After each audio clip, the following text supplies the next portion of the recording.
नमस्कार दोस्तों, ज्ञान होना चाहिए चैनल पर आप सुन रहे हैं जैस्मिन की जुबानी, मुंशी प्रेमचंद की कहानी मंदिर और मस्जिद। नमस्कार साथियों, ज्ञान होना चाहिए चैनल पे आप सभी का बहुत बहुत हार्दिक अभिनंदन है। मुंशी प्रेमचंद जी की जो कहानी आज मैं आपके सामने लेकर आई हूँ उसका शीर्षक है मंदिर और मस्जिद। चौधरी इरशाद अली के बुजुर्गों ने अंग्रेजी सरकार की बहुत खिदमत की थी। उसके बदले उन्हें कड़े की जमींदारी इनाम में मिली थी, जिसे चौधरी ने अपनी काबिलियत से और भी ज़्यादा विस्तार में बढ़ा लिया था। उनकी वजह से पूरे इलाके में उनसे ज़्यादा कोई धनी मानी और रुतबे वाला इंसान न था। अब जब भी अंग्रेज़ हुक्काम उस तरफ दौरे पर आते तो उनसे ज़रूर मुलाकात करके उनकी जी हुजूरी करते और सलाम बजाते। इन मिजाज पुरसियों के बाद भी चौधरी खुद को किसी के सामने न झुकाते न सलाम करते, फिर चाहे वो कोई कमिश्नर ही क्यों ना हो। किसी की भी जी हुजूरी करना वो अपनी शान के खिलाफ समझते थे। कोर्ट कचहरी मुकदमों से उन्हें हमेशा से परहेज रहा था। पांचों टाइम के नमाजी और दुआ बंदगी के पूरे पक्के इंसान थे। फारसी और अरबी पर उनकी अच्छी पकड़ थी और वो आलिम थे। सूद उनके लिए हराम था। कुरान की तिलावत और 30 रोज़ों की बंदगी दुआ के बाद भी उन्हें धार्मिक संकीर्णता छू तक ना गई थी। रोज़ सुबह सवेरे तड़के वो गंगा स्नान करने जाते और ये उनकी आदत में इस कदर शुमार था कि फिर चाहे आंधी पानी बरसात जाड़ा पाला कुछ भी पड़े, वो कोस भर पैदल चलकर गंगा तट पर पहुंच ही जाते। गंगा स्नान के बाद वो अपनी चांदी की सुराही में गंगा जल भर कर लाते और दिन भर उसी को पीते। उनका पूरा घर हर 7वें दिन गोबर से लीपा जाता और उनके बगीचे में एक पंडित 12 मास दुर्गा पाठ किया करते। साधु सन्यासियों का बहुत आदर सत्कार उनके दर पे होता और बिना दक्षिणा के वो किसी को खाली हाथ जाने न देते। उनकी उदारता का यह आलम था कि मुसलमान फ़कीरों का भी रोज़ खाना उनके बावर्ची खाने में ही पकता। अपनी रियासत के लिए मुर्दों को जलाने के लिए लकड़ी और बड़े भोज यज्ञ शादी ब्याह बारात के लिए सरकारी जंगल से लकड़ी काटने की सबको पूरी छूट थी। लड़कियों के कन्यादान के लिए उन्होंने रुपये मुकर्रर कर रखे थे, फिर भी उनको पैसे कौड़ी की कोई कमी न थी। एक पैसे का भी उनके ऊपर कोई उधार न था। प्रजा भी इस दानी यशस्वी उदार और दानी इंसान के प्रति हमेशा अपने प्राणों को निछावर करने के लिए तत्पर खड़ी रहती। चौधरी साहब के यहाँ एक राजपूत चपरासी भजन सिंह था। पूरे 6 फुट का ऊंचा, पूरा लठैत मजबूत इंसान था वो। किसी वक्त अखाड़े का मास्टर था। उससे कोसों दूर हर इंसान रहता। अदम्य साहसी था। चौधरी साहब के साथ हर वक्त साए की तरह हर जगह मौजूद रहता।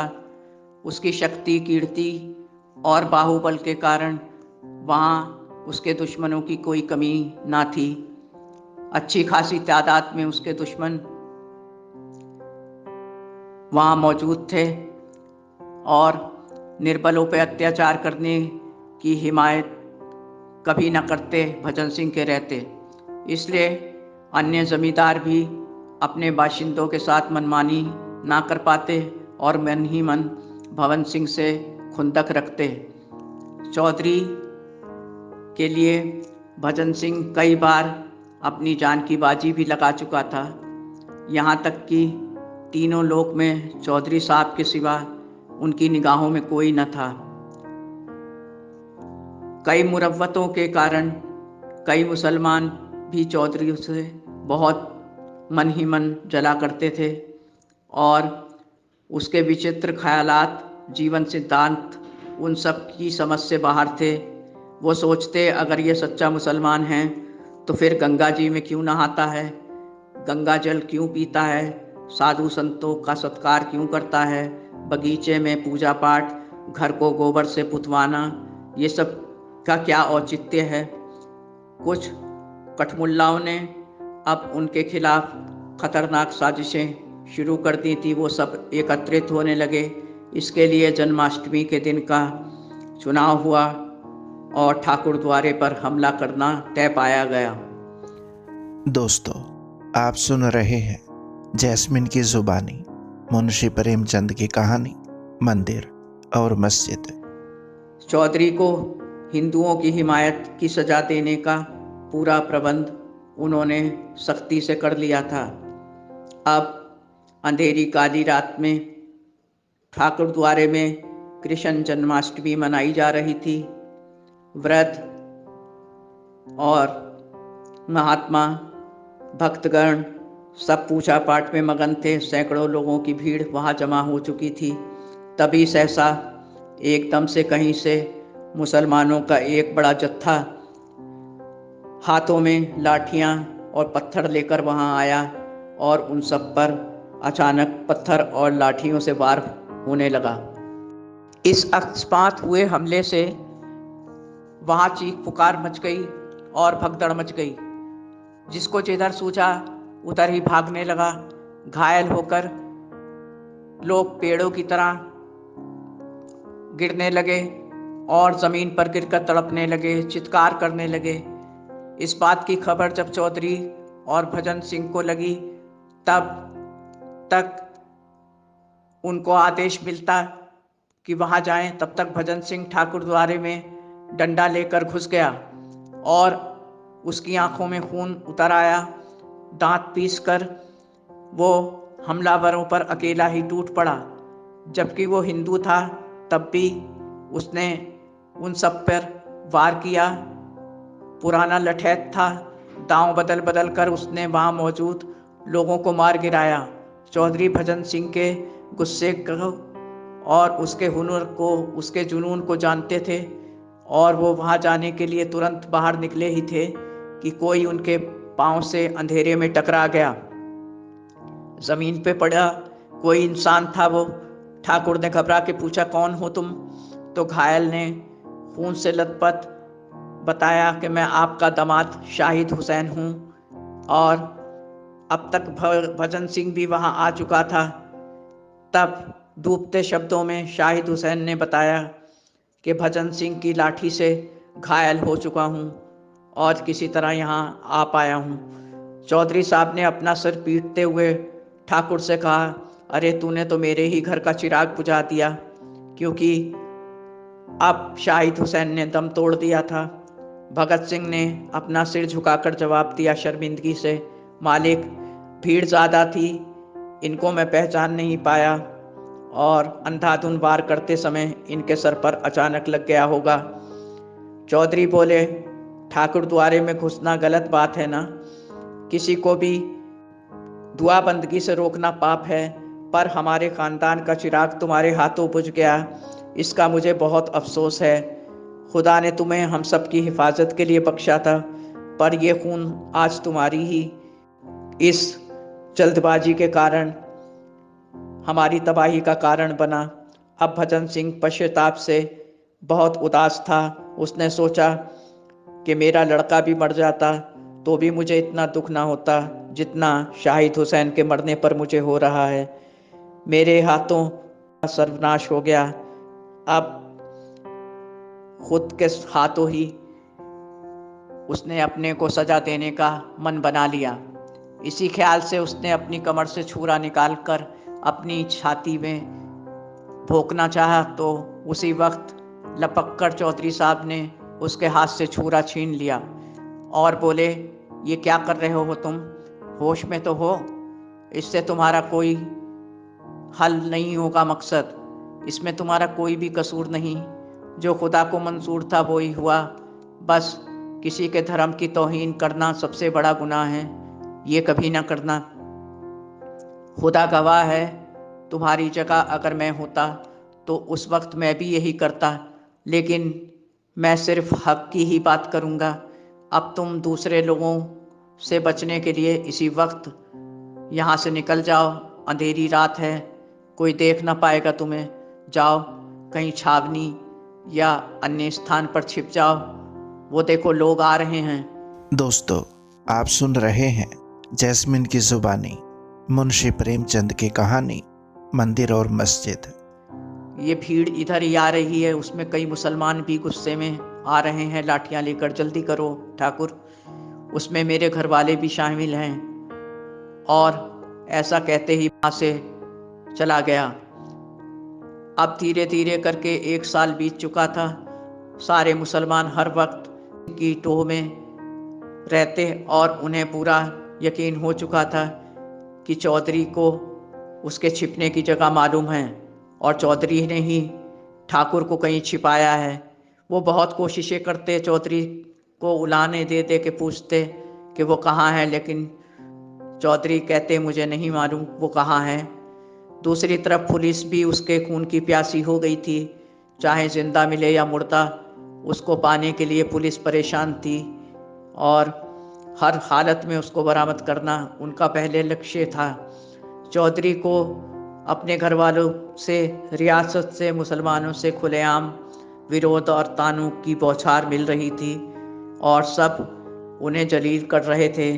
चौधरी ने भजन सिंह को अपनी आत्मा की तरह इतने तिरस्कार के बाद भी छिपा के रखा हुआ था। अब जाड़ों के दिन थे और चौधरी साहब दौरे पर थे, घर वालों के शब्द वाड़ों से घायल। अब वो घर में कम ही रहते। एक दिन की बात है, रात में खाना खाकर चौधरी अपनी आरामगाह में तन्हा लेटे थे कि अचानक द्वार बंद करके कोई आ खड़ा हुआ चौधरी के सामने। चौधरी ने एकदम से आए इंसान से पूछा, तुम कौन हो, और लालटेन जला दी। भजन सिंह को सामने देखकर चौंक गए और पूछे, तुम यहाँ कैसे, कहाँ थे अभी तक, ये क्या हाल बना रखा अपना, तुम तो पहचाने ही नहीं जा रहे, क्या हालचाल हैं अब तुम्हारे, कैसे हो तुम। इस पर ठाकुर बोला, ठीक हूँ हुजूर, पर अब छिप कर रहना मेरे लिए बहुत मुश्किल हो गया है। आप कहें तो मैं अदालत में कल ही हाजिर होकर अपने आप को पेश कर दूं। आपको मेरे कारण इतना जलील होना पड़ रहा है, ये सब तिरस्कार सहने पड़ रहे हैं, अब मुझसे नहीं देखा जाता। जो खुदा को मंजूर होगा साहब वही होगा। चौधरी ने दिलासा देते हुए कहा, नहीं, मेरे जिंदा रहते तुम्हें मैं भाड़ में नहीं झोंक सकता। पुलिस क्या क्या केस तुम पर दायर करेगी तुम नहीं जानते। मैं एहसान फरामोश नहीं हूँ। तुमने मेरी जान के लिए कितनी बार बाजी लगाई है अपनी जान की। आज के बाद जुबान पर ऐसी बातें कभी ना लाना। लेकिन भजन सिंह गैरती इंसान था, उसके दिल में ये बात बहुत गहरे बैठ गई थी कि मेरे कारण चौधरी साहब के घर वाले और रियाया में बहुत उनकी थू थू हो रही है, कोई उनका हमदर्द नहीं, सब चौधरी साहब से नफरत करते हैं। और चौधरी साहब के पास से वो थोड़ी देर बात करके फिर चला गया। दूसरे ही दिन तड़के सवेरे जिला हाकिम के बंगले पर अचानक ठाकुर भजन सिंह जा पहुंचा। हाकिम को अपनी आंखों पर विश्वास न हुआ, कड़क कर बोला, तुझे कहाँ कहाँ ढूंढ रहे थे, क्यों, चौधरी ने तुझे कहाँ छिपा रखा था, बोल, तू चौधरी के कहने से छिपा हुआ था ना। भजन सिंह ने विनम्रता से जवाब दिया, हुजूर, उनको तो मेरे बारे में अभी तक कुछ मालूम भी नहीं, मैं कहाँ हूँ, कैसा हूँ, मर गया हूँ या जिंदा हूँ। फिर जब चौधरी को ये खबर मिली कि हाकिम के सामने उसने अपने आप को पेश कर दिया तो वो सन्नाटे में आ गए। सोचा कि अगर मुकदमे की पैरवी सही नहीं हुई तो अब ठाकुर का मरना पक्का है। लेकिन दिक्कतें ये थीं कि पैरवी आसान न थी। अगर वो पैरवी करते तो मुसलमान खिलाफ हो जाते, तहलका मच जाता, उधर मुसलमानों ने भी ठान ली कि अब इसे फांसी दिलवाकर ही रहेंगे। इसके लिए उन्होंने बड़े बड़े वकील और खर्चे के लिए आपस में चंदा इकट्ठा किया। अब इस मुद्दे पर पूरी तरह कौमी रंग चढ़ चुका था। अब आसपास की जगहों के लोग इस जिहाद में कूदने के लिए बेताब हो उठे। उधर चौधरी साहब ने ठाकुर के मुकदमे के लिए कमर कस ली और घर को छोड़कर शहर में आ गए। पैरवी को 6 महीने बीत चुके थे। पैसा चौधरी पानी की तरह बहा रहे थे। खुशामदी और वकीलों के नाज नखरे उठाना और हाकिमों को नजराने देने की वजह से ज़िंदगी में उन्होंने जो काम कभी ना किए थे वो आज वो कर रहे थे, सिर्फ ठाकुर के लिए। उनकी मेहनत धीरे धीरे रंग लाई। ठाकुर को फांसी के फंदे से वो बचा लाए और इस कारण से उनकी हर तरफ फिर से धूम मच गई। लेकिन मुसलमानों को ये सब नागवार गुजरा। उन्होंने समझ लिया कि अब चौधरी की रही सही मुसलमानी भी ख़त्म हो चुकी है। अब उन्होंने खुद ही कोई बड़ा फैसला लेने के लिए अपना फिर से तबलीग को हाँक लगाई और हिंदू भी संगठित होने लगे और अपना झंडा फहराने लगे। अब दोनों आमने सामने आ चुके थे हिंदू मुसलमान। फिर से दोनों किसी खास अफसर की तलाश में रहने लगे और इस जद्दोजहद में 1 साल गुजर गया। फिर जन्माष्टमी का त्यौहार आज था। हिंदू के जहन में पिछले साल की हर याद ताज़ा थी। उन्होंने भी गुप्त रूप से सारी तैयारियां पूरी कर ली थी।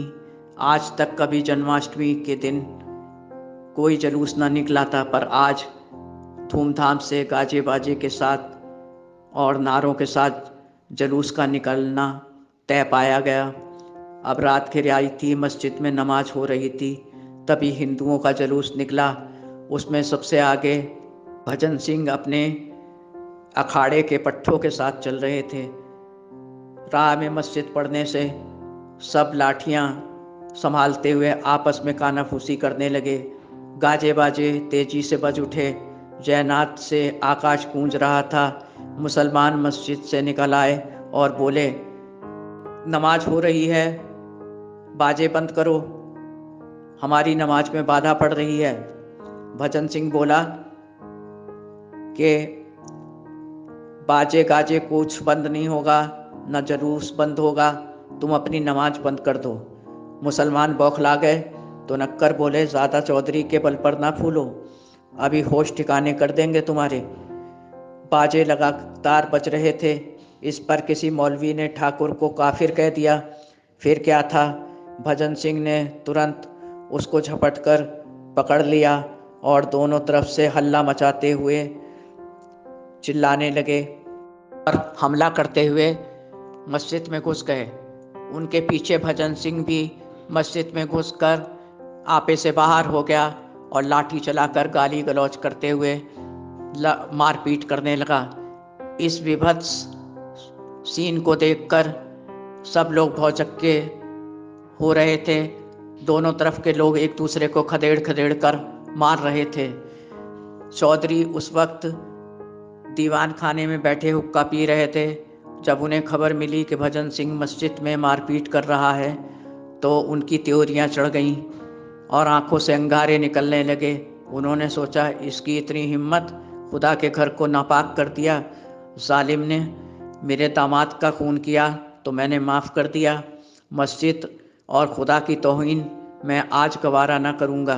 तभी अचानक भजन सिंह उनके सामने आ खड़ा हुआ। बोला, सरकार, मौलवी हम लोगों पर अचानक टूट पड़े, हम तो चुपचाप जा रहे थे जुलूस में। इस पर चौधरी बोले, तुम्हारे मस्जिद में घुसने से आज मेरे दिल से तुम हमेशा के लिए निकल चुके हो। अगर तुम्हें कोई कत्ल कर देता तो मुझे इतना दुख ना होता जितना तुम्हारा मस्जिद में घुसने पर हुआ, लेकिन अब मैं खुद तुम्हारा कत्ल करूँगा। इस गुनाह की कोई माफ़ी नहीं है। ये कहते हुए चौधरी ने ठाकुर के सामने ही अपनी तलवार खींच ली और ठाकुर चौधरी का भक्त था, उसने कोई विरोध न किया, सिर झुकाकर चौधरी के सामने खड़ा रहा। सब इस विचित्र प्रेम और प्रतिशोध की तस्वीर को साक्षात देख रहे थे। चौधरी का दीन कहता कि मार डालो इसे, और सज्जनता कहती तुम्हारा वफादार है, माफ कर दो। अंतर्मन में युद्ध छिड़ा हुआ था। इस युद्ध को, अंदाज को और मौलवी साहब के और सब लोगों के वहाँ खड़े रहने के बावजूद भी चौधरी साहब की मनोदशा को समझकर ठाकुर ने कहा, आप मेरा कत्ल कभी ना कर पाओगे साहब, मैं समझ सकता हूँ इस बात को। और फिर उसने एक फैसला बेधड़क सुना दिया कि आप मेरा कत्ल तो करना चाहते हो, लेकिन आपको जो बातें रोक रही हैं वो मैं समझ सकता हूँ। मेरा वादा है मालिक, ये सिर आपकी संगति में आपके लिए हमेशा से झुका रहा है। कल सुबह इस सर को मेरे घर से मंगवा लीजिएगा। और ये कह के वो फुर्ती से वहाँ से निकल गया। ये सुनते ही चौधरी साहब को उसकी मंशा जैसे पता चल गई थी और वो उसके पीछे भागे। जब तक वो उसके घर पहुँचते तब तक वहाँ ठाकुर का सिर धड़ से अलग ज़मीन पर पड़ा था और अपनी वफादारी की कहानी पुकार पुकार के सुना रहा था। साथियों, संसार का धर्म कोई सा भी हो, वो हम सबको आपस में प्यार से रहने का ही संदेश देता है। इसलिए हमें किसी के धर्म को ठेस नहीं पहुंचानी चाहिए। ईश्वर एक है, उस तक पहुंचने के रास्ते अलग हैं और बंदगी के रास्ते जुदा हैं, पर हमें जाना सबको ईश्वर के ही घर है और हम आए भी वहीं से हैं। हम सब गुलदस्ते में सजे हुए एक एक फूल ही तो हैं। हमारी अपनी अपनी खुशबू से आपस में सबकी ज़िंदगी में कितनी महक उत्पन्न हो सकती है, ये हमारी एकता से ही पता चल पाएगा। इसलिए हमें मिलजुल कर रहना है। साथियों, अगर मेरी कहानी आप सबको अच्छी लगी हो तो प्लीज़ इसे लाइक करें और शेयर करें।